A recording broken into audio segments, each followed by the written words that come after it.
کام ختم کر کے دونوں چپ چاپ سب چیزیں جگہ پہ لگا کے عافیت زندگی کی عمارت سے چلے گئے۔ اب دونوں احمد کی گاڑی پہ سوار تھے۔ احمد اسے اپنے حصے کی کہانی سنا رہا تھا۔ ویسے احمد، علی نے بھی کچھ غلط نہیں کیا، تم ایک بہترین پرائیویٹ ایجنٹ بن سکتے ہو۔ کہانی سننے کے بعد زینت بولی تھی۔ احمد کے چہرے پہ ستائش ابھری۔ کیا واقعی؟ احمد کا انداز عام سا تھا۔ بالکل، یہ سب تمہارے پلانس تھے، تم باریکی سے ہر چیز کا جائزہ لیتے ہو، تم ایک بہترین پرائیویٹ ایجنٹ بن سکتے ہو۔ بس اپنی گھبراہٹ پہ تھوڑا کام کر لو۔ جیسے جب وہ نرس آئی تم بالکل بکھلا گئے تھے، اپنے اسٹریس پہ کام کرو تو تم سے بہتر کوئی نہیں۔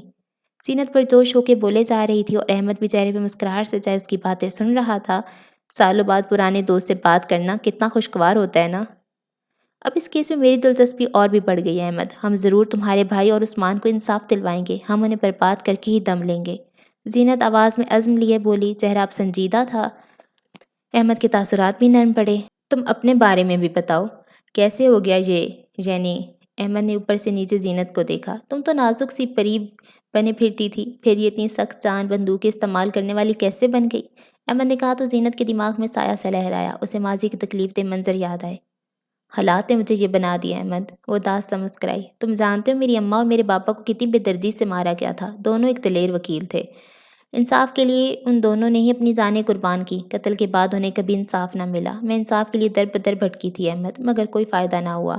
میں اس وقت ہی ٹھان چکی تھی کہ مجھے انصاف نہیں ملا تو کیا، میرے جیسے جتنے بھی لوگ ہوں گے میں انہیں انصاف دلواؤں گی، میں ان کے لیے جنگیں لڑوں گی۔ اس کے بعد یہ فورس جوائن کرنے کا مجھے موقع ملا، خدا مجھ پہ مہربان ہوا۔ شروع میں بہت مشکل ہوئی، بہت سخت حالات میں رہنا پڑتا تھا، بہت سی سخت ٹریننگ تھی، مگر اس سب کے بعد میں سب سے مضبوط ورژن بن گئی احمد۔ زینت مختصر سے الفاظ اور جملوں کا استعمال کر کے اسے سب بتاتے گئی۔ اس چیز میں وہ بھی احمد جیسی تھی، وہ زیادہ بڑی بڑی باتیں نہیں کیا کرتی تھی، وہ خیالی دنیا میں جینے والی لڑکی نہیں تھی۔ اسے اس دنیا میں، اصلی دنیا میں جہاں ہر انسان کے کئی چہرے ہوتے ہیں، اسے اس ظالم دنیا میں رہنے کے طرائق آتے تھے۔ وہ ہمیشہ سے ہر پہلو کو دیکھ چکی تھی اور وہ کسی بھی قسم کی رکاوٹ کا سامنا کر سکتی تھی۔ زینت صحیح معنی میں ایک مضبوط لڑکی تھی۔ تو ایجنٹ عبدالحمید، زینت نے ماحول کا تناؤ گھٹانے کے لیے انداز مزاحیہ بنایا، آگے کیا کرنا ہے؟ احمد نرم سا مسکرایا۔ میں کچھ وقت ان سب کو دیکھنا چاہتا ہوں، میں جاننا چاہتا ہوں یہ لوگ کیا کرتے ہیں، تم بس چپ چاپ اسپتال میں کام کرتے رہو، جب کچھ کام کا پتہ چلے تو مجھے اپڈیٹ کر دینا۔ 2 ماہ بعد احمد کو ان سب کی گفتگو سننے 2 ماہ بیت چکے تھے۔ ڈیوائس میں کچھ مسئلہ تھا جس کی وجہ سے آواز پھٹ پھٹ کے آتی تھی، اس کے باعث وہ آوازوں میں تفریق نہیں کر پاتا تھا۔ اسے ان 2 ماہ میں بہت کچھ پتہ چلا۔ سب سے پہلے تو اسے عبداللہ سلطان کے ہیروں والا معاملہ سمجھ آ گیا، اس کے بعد اسے ایک گودام کا ایڈریس بھی مل گیا جہاں انسان قید تھے۔ احمد اب اگلا قدم اٹھانے کے لیے تیار تھا۔ اس نے ایک دن زینت کو بھی اپنے لائے عمل کے بارے میں بتانے کا فیصلہ کیا اور اسے کال ملائی۔ کچھ ہی دیر میں زینت نے کال اٹھا لی تھی۔ کیسے ہو ایجنٹ عبدالحمید؟ زینت دوسری طرف سے چہکی۔ اب ہم اگلا قدم لینے کے لیے تیار ہیں زینت، اپنی ایجنسی والوں سے کہو کہ وہ سب تیاری پکڑ لیں، مجھے ان کے گودام کا ایڈریس مل گیا ہے جہاں انسان قید ہیں۔ احمد ایک انداز میں مصروف سا تھا، ہمیشہ کی طرح وہ سیدھے مدعے پہ آیا، ٹپیکل ایجنٹ عبدالحمید۔ یہ تو بہترین ہو گیا احمد۔ زینت کی آواز ہلکی ہو گئی مگر آواز میں دبا دبا جوش تھا۔ یہ ان منحوسوں کے لیے کتنا ہی بڑا دھچکا ہوگا، وہ دبا دبا سا ہنسنے لگی۔ بس تم اپنی ایجنسی والوں کو کہہ دینا، ٹھیک؟ احمد بولا۔ ہاں لیکن اس طرح کے آپریشنز کی تیاریاں کرنے میں وقت لگتا ہے احمد، ہمیں اس وقت تک ان لوگوں کو بھٹکانا ہوگا تاکہ ان کی توجہ ہماری طرف نہ جائے۔ عموماً یہ مافیاز بہت طاقتور ہوتے ہیں اور اس طرح کے آپریشنز کے لیے تیار رہتے ہیں، تمہیں اپنی طرف سے کوشش کرنی پڑے گی احمد۔ احمد کے چہرے پہ پرسوچ سا تاثر ابھرا، وہ اپنے دماغ پہ زور دیتے ہوئے کوئی ترکیب سوچنے لگا اور اسی وقت اس کے دماغ میں کچھ سوجنے لگا۔ احمد کے چہرے پہ شاطر مسکراہٹ بکھری۔ ہو جائے گا، تم چپ چاپ اپنا کام کرو، ان کو بھٹکانے کا کام میرا ہے۔ احمد پہ اطمینان انداز میں بولا اور اس نے فون رکھ دیا۔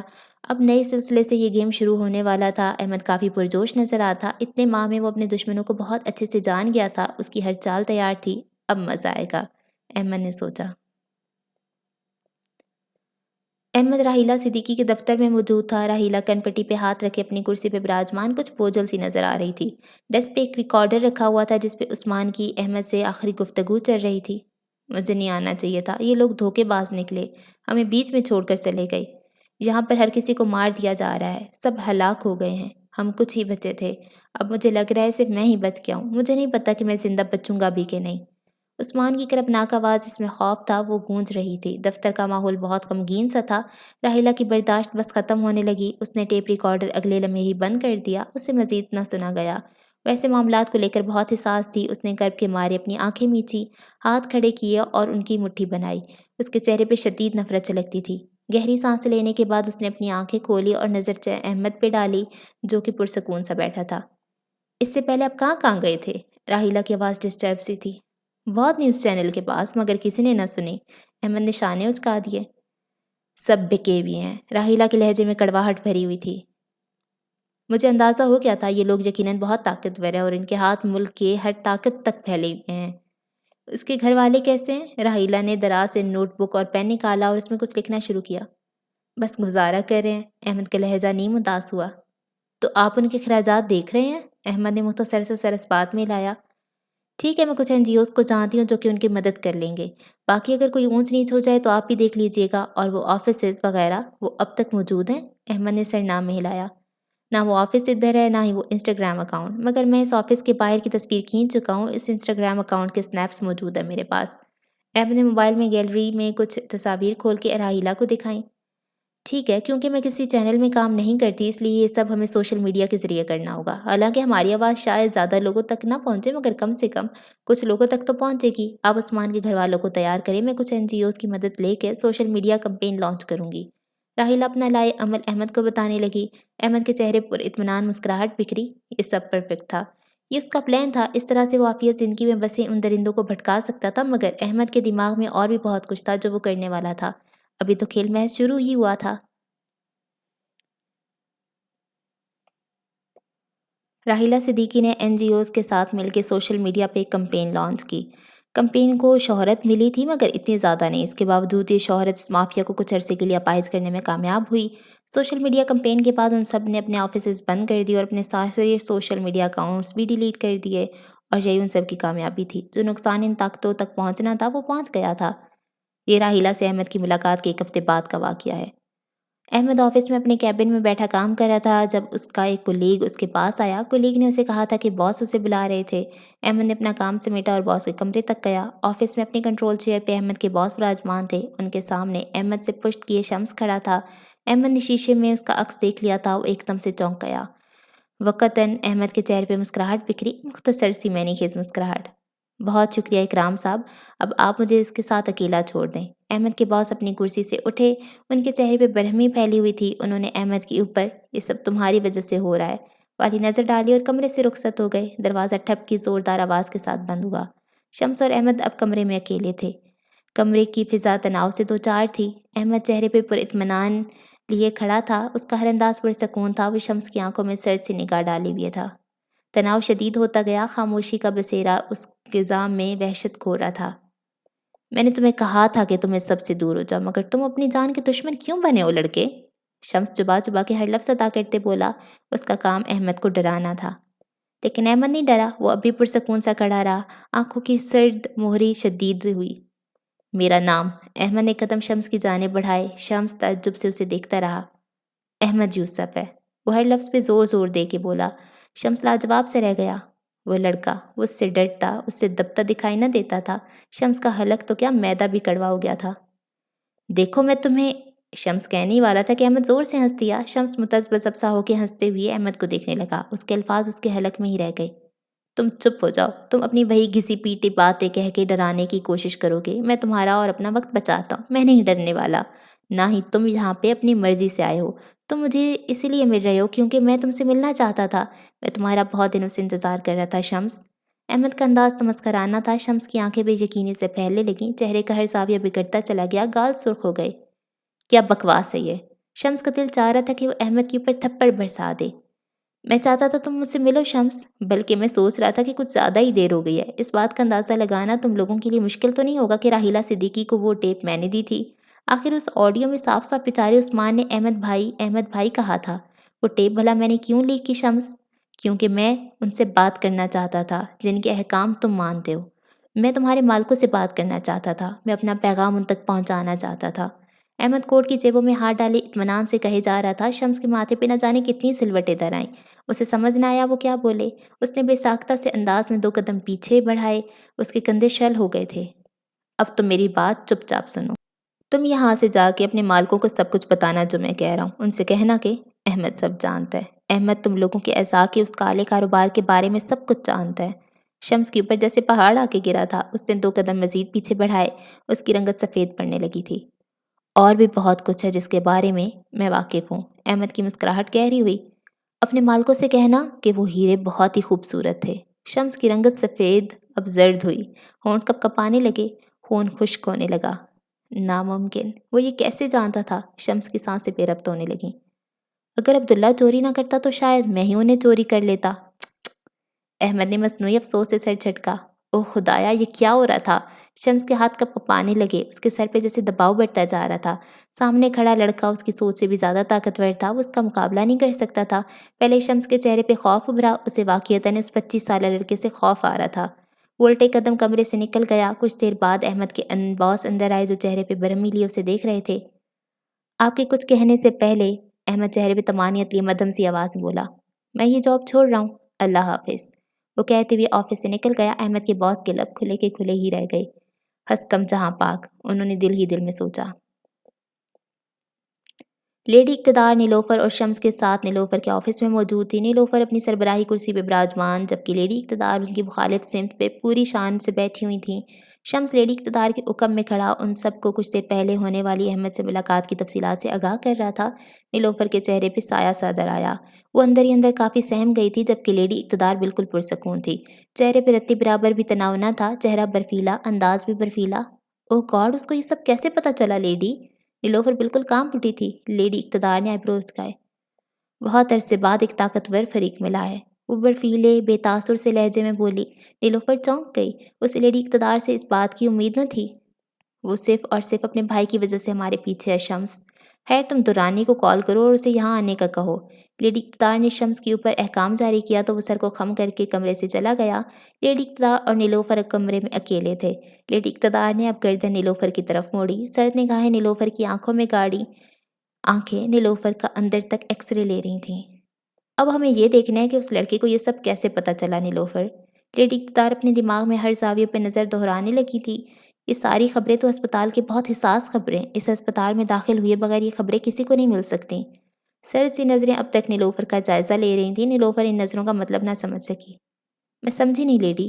بات صاف ہے، اب وہ خود تو ہسپتال آنے سے رہا، مجھے شک ہے کہ اس نے ہسپتال کے کسی فرد کو خریدا ہے جس کے ذریعے وہ یہ کام کر رہا ہے۔ لیڈی اقتدار نے اپنا دایاں ہاتھ نیلوفر کی ڈیسک پہ رکھا اور گردن نیلوفر کی جانب بڑھائی۔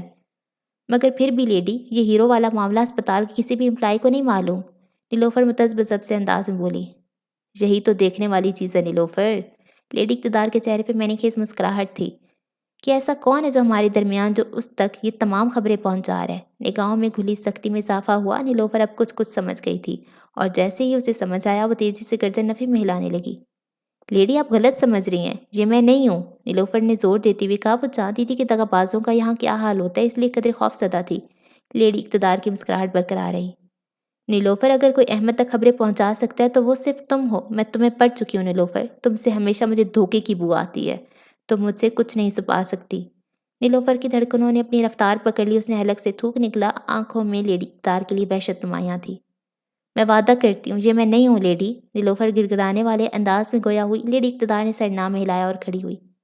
5 دن ہے تمہارے پاس، ثابت کر لو کہ تم معصوم ہو۔ بس اتنا ہی کہہ کے وہ کسی ملکہ کی طرح وہاں سے چلے گئی۔ اس نے نیلوفر کو آگے کچھ بھی بولنے کا موقع نہ دیا۔ اسے صفائی دینے کا موقع تو دیتی، نیلوفر نے سوچا۔ نیلوفر بالکل دنگ رہ گئی۔ وہ اتنے مختصر وقت میں اپنی معصومیت کیسے ثابت کر سکتی تھی؟ یہ تو طے تھا کہ وہ مرنا نہیں چاہتی تھی۔ وہ بے قصور تھی، اسے اپنی بے قصوری ثابت کرنی تھی۔ نیلوفر سوچنے لگی، ہر زاویے پہ نظر دہرانے لگی، اپنی اوپر منڈلاتی عافیت کا حل تلاش کرنے لگی۔ کچھ تصویریں اس کے دماغ میں بھی بن رہی تھیں۔ یہ پہیلی اتنی مشکل نہ تھی جتنا وہ سمجھ رہی تھی۔ اگلی رات زینت اپنے اپارٹمنٹ کی عمارت والی گلی میں چلتے آ رہی تھی۔ چہرے پہ تکان تھی اور کندھے بھاری محسوس ہوتے تھے۔ وہ ایکٹ بالوں پہ جہاں بھر کی گرد تھی۔ یوں ہی گلی میں چلتے چلتے اس کی نظر ایک سفید گاڑی پہ پڑی جو کہ ایک ہی جگہ پہ کھڑی تھی، لیکن گاڑی کا انجن کھلا ہوا تھا۔ زینت چوکنا سی ہو گئی، اندر ہی اندر وہ اضطراب میں مبتلا ہو گئی، لیکن اس نے اپنا ہر انداز نارمل رکھا۔ وہ جیسے ہی اپنے گھر آئی اس نے ساری کھڑکیاں بند کی اور پردے برابر کیے۔ چہرے پہ آواز گھبراہٹ تھی۔ اس نے اپنے موبائل پہ تیزی سے انگلیاں چلاتے احمد کو کال ملائی۔ کچھ ہی دیر میں احمد نے کال اٹھا لی۔ ہیلو احمد، ضروری بات کرنی ہے۔ اس کی آواز میں نیم گھبراہٹ تھی۔ کیا ہوا، خیریت؟ احمد کی آواز میں تشویش تھی۔ دیکھو احمد، مجھے لگ رہا ہے میرا پیچھا کیا جا رہا ہے، بلکہ صرف لگ نہیں رہا، یقین ہے۔ زینت مسترب سے انداز میں بولی تو احمد کی تشویش میں اضافہ ہوا۔ اتنی جلدی؟ مجھے اندازہ تھا کہ یہ لوگ ایک نہ ایک وقت تعاقب کریں گے، مگر اتنی جلدی زینت؟ یہ ٹھیک نہیں لگ رہا مجھے۔ تمہیں کیا یقین ہے تمہارا تعاقب ہو رہا ہے؟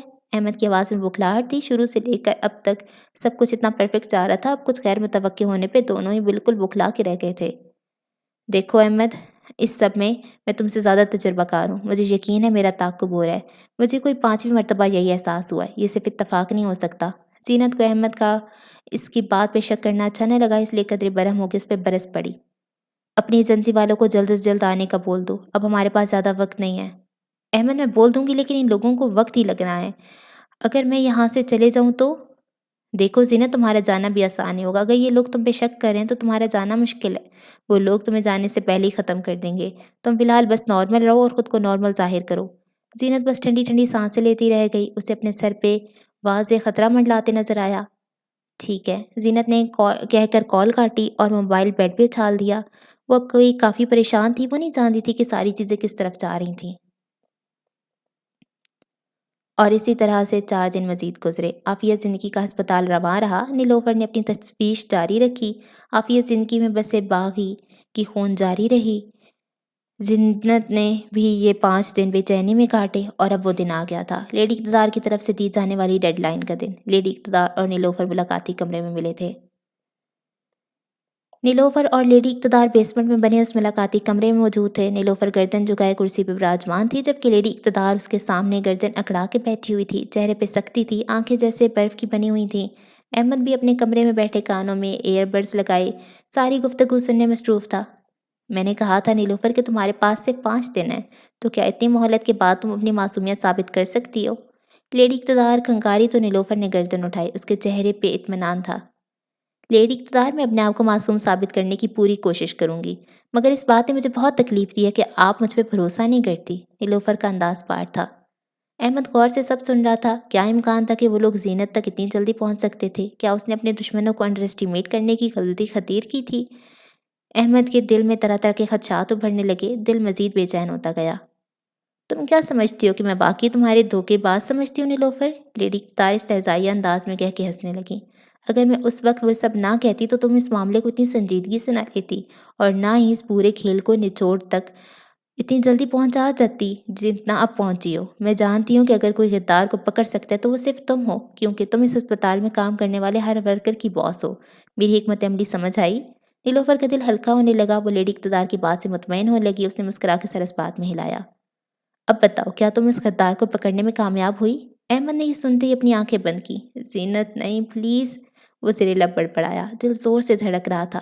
پلیز زینت نہیں کہنا، وہ ایک مرتبہ پھر بڑبڑایا۔ دل جیسے اندر ہی اندر نچڑ رہا تھا۔ ملاقاتی کمرے میں بیٹھی نیلوفر نے اپنے لب کھولے۔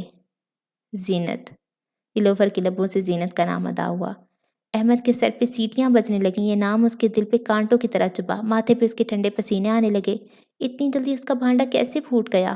اف، وہ دل ہی دل میں خود کو ملامت کرنے لگا۔ اس نے اپنا موبائل نکالا اور زینت کو کال ملائی۔ موبائل اسپیکر پہ رکھا، زینت کو رنگ گئی، لیکن اس نے کال نہیں اٹھائی۔ احمد کے وجود میں انتشار پھیل گیا تھا۔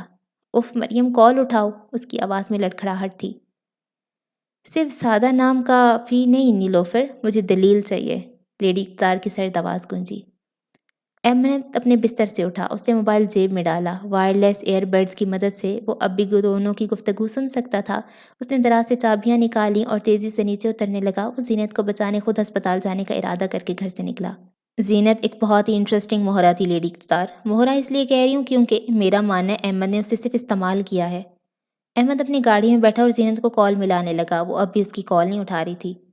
وہ ایک دن اچانک سے ہسپتال آتی ہے مجھ سے کام مانگنے۔ اس کے مطابق اس کی ماں باپ قتل کر دیے گئے تھے، اس کے بعد وہ انصاف کے لیے تڑپتی رہی، اور پھر جب اسے انصاف نہ ملا تو اسے انسانوں سے نفرت ہونے لگی۔ اس کی MBBS کی ڈگری بھی آدھی مکمل تھی۔ میں نے اس وقت اس پہ چھان بین کروائی تو اس کی ہر بات سچ ثابت ہوئی۔ میں نے اسے کام دے دیا۔ نیلوفر نے ایک وقفہ لیا۔ میں نے ایک چیز نوٹس کی تھی لیڈی، شمس کو پیٹنے کے بعد احمد نے ہم سے کوئی رابطہ نہ رکھا۔ اس نے کچھ بھی کرنے کی کوشش نہ کی، حالانکہ کچھ تو کرنا چاہیے تھا اسے۔ میں نے اسے کلیو کا استعمال کیا۔ احمد اور شمس کے ٹریکر والے واقعے کو 6 ماہ سے زیادہ ہو چکے تھے اور تقریباً 4 ماہ پہلے زینت آئی۔ یہ ممکن تھا کہ زینت کو احمد نے پلانٹ کیا ہو لیڈی، مگر اس وقت صرف یہ امکان تھا۔ میں نے یہ بھی سوچا کہ شاید اس نے کسی پرانے اسٹاف کو خریدا ہو، مگر اس کا امکان مجھے کم لگا۔ پرانے اسٹاف کو خریدنا زیادہ مشکل ہے۔ زینت کچھ مشکوک سی تھی۔ اپنے آپ کو غریب ظاہر کرنے کے باوجود اس کے بال اتنے پرفیکٹلی بوائی کٹ میں کاٹے گئے تھے۔ یہ کوئی عام بوائی کٹ نہیں تھا، بلکہ بہت مشکل والا تھا جو کہ اچھے سے ہیئر اسٹائلسٹ ہی کر سکتا ہے۔ یہ سب دیکھنے کے بعد میں نے زینت پہ ایک دفعہ پھر سے تفتیش شروع کی، مگر اس بار کچھ الگ طریقے سے۔ نیلوفر کے چہرے پہ مسکراہٹ بکھری۔ لیڈی اقتدار کی آنکھوں میں نیلوفر کے لیے متاثر کن سا تاثر ابھرا۔ وہ جانتی تھی نیلوفر اسے مایوس نہیں کرے گی۔ اور اس بار تمہیں ایسا کیا ملا نیلوفر؟ لیڈی اقتدار کی دلچسپی بڑھنے لگی تھی۔ لیڈی، اس نے کچھ غلطیاں کی۔ وہ جانتی تھی اس کے بارے میں تفتیش کی جائے گی، اس لیے وہ جو ہمیں بتانا چاہتی تھی اس نے وہ سب بہت کھلا چھوڑ دیا۔ جیسے اس کے ماں باپ کے قتل کا کیس، اس کا میڈیا میں جانا، یہ سب اس نے جیسے ہمارے لیے پلیٹ میں سجایا۔ مجھے اس چیز کا اندازہ ہوا اور اب کی بار میں نے گہری چھان بین کروائی، اور پھر مجھے کیا پتہ چلتا ہے کہ زینت 4 ماہ پہلے امریکہ سے پاکستان آئی تھی۔ یہ جاننا بہت مشکل تھا۔ وہ ڈیٹا کلین کر چکی تھی، مگر کچھ سی سی ٹی وی فوٹیجز کا شکریہ کہ وہ پکڑی گئی۔ نیلوفر نے خوش دلی سے اپنی پلکیں چپکائیں۔ لیڈی اقتدار کی مسکراہٹ گہری ہوئی۔ او خدایا! احمد گاڑی کا ایکسیلیٹر زور سے دباتے بولا۔ وہ لوگ باقی بہت آگے پہنچ چکے تھے، اس نے سوچا۔ یہ ایک بہت بڑا ثبوت تھا لیڈی، جس نے زینت کا کردار مشکوک کر دیا۔ مگر میں نے وہاں بس نہ کی، میں نے اس کے بعد اور بھی چھان بین شروع کی۔ اب کی بار میں نے زینت کے بجائے احمد کی چھان بین کی۔ میں نے دونوں کا تعلق دریافت کرنا چاہا۔ مجھے یہ بھی شک ہونے لگا تھا کہ اس کی MBBS والی بات بھی جھوٹی تھی۔ میں نے ہر زاویے پہ چھان بین کی۔ مجھے احمد کی یونیورسٹی سے کچھ ڈیٹا ملا۔ زینت کا اصل نام مریم تھا اور وہ احمد کی یونیورسٹی میں اس کے ساتھ پڑھتی تھی۔ اس کی پرانی تصویروں میں نے اسے پہچان لیا۔ اس وقت بھی اس کے بال ایسے ہی تھے، چھوٹے چھوٹے۔ نیلوفر اب خاموش ہو گئی۔ اس نے ہر دلیل پیش کر دی تھی۔ اس کا کام ختم تھا، ساری بات صاف تھی۔ لیڈی اقتدار مسکرا کے سر اس بات میں ہلانے لگی۔ اور تمہیں کیا لگتا ہے کیا تعلق ہے دونوں کا؟ لیڈی اقتدار کو نیلوفر کی تھیوری سننی تھی۔ یقیناً دونوں گہرے دوست ہوں گے، اسی لیے ہی احمد کے لیے اتنا بڑا خطرہ مول لے رہی ہے۔ لیڈی اقتدار نے گردن نفی میں ہلائی۔ ہاں، اس سے بھی زیادہ بڑھ کے ہے نیلوفر، مگر فی الوقت یہ اہم نہیں۔ ابھی یہ اہم ہے کہ اسے اس دھندے کے بارے میں کیسے پتہ چلا اور وہ احمد تک یہ خبریں کیسے پہنچا رہی تھی۔ لیڈی اقتدار سوچ میں پڑ گئی۔ اس کے بارے میں بھی میں نے بہت سوچا اور مجھے اس کا صرف ایک ہی جواب نظر آیا ہے، وہ ہے عائشہ۔ وہ زینت کی سب سے پکی دوست تھی۔ مجھے بالکل بھی حیرت نہیں ہوگی اگر عائشہ جیسی بے وقوف عورت نے اسے ہر ایک راز بتا دیا ہو۔ اس سے ایسی امید کی جا سکتی ہے، نیلوفر الفاظ میں کڑواہٹ لیے بولی تھی۔ اور یہ بھی ہو سکتا ہے کہ اسے پتہ چل گیا ہو کہ کس ملاقاتی کمرے تک رسائی حاصل کی جا سکتی ہے، اور پھر یہاں آ کے اس نے کچھ کیا ہو، کوئی ڈیوائس وغیرہ سیٹ کی ہو۔ لیڈی اقتدار کے دماغ میں تصویر بننے لگی۔ احمد ایک سافٹ ویئر ڈیولپر ہے۔ مجھے حیرت نہیں ہوگی اگر وہ ٹیکنالوجی کا استعمال کرے۔ اگر ہم 100% درست نہیں تو کچھ حد تک تو ہمارا اندازہ درست ہی ہوگا، اور اس زینت کو ہمیں ختم کرنا ہوگا۔ لیڈی اقتدار اٹل سے انداز میں اپنا فیصلہ سنا چکی تھی۔ ایک لمحے کے لیے نیلوفر کے چہرے پہ سایہ سا گزرا، دل میں کچھ ہلچل سی مچی، لیکن اس نے ہر ہلچل کو نظر انداز کیا۔ واپسی ناممکن تھی، واپسی ناممکن تھی۔ وہ خود کو یاد دلانے لگی۔ عائشہ کو بلواؤ نیلوفر، حکم جاری کر کے لیڈی اقتدار نیلوفر کو دیکھنے لگیں جو کہ فون پہ کسی کو ہدایات دینے لگی تھی۔ کچھ دیر میں عائشہ ملاقاتی کمرے میں آئی۔ اس کے چہرے پہ گھبراہٹ تھی اور وہ اندر سے ڈری بھی ہوئی تھی۔ وہ بغور کمرے کا جائزہ لینے لگی۔ عائشہ کو دیکھتے ہی لیڈی اقتدار کی نظروں میں حقارت ابھری۔ اس نے اوپر سے نیچے تک 50 سالہ عائشہ کا سرسری جائزہ لیا۔ میں اس کو دیکھ کے ہی بتا سکتی ہوں کہ اس نے سب کچھ باہر نکالا ہے۔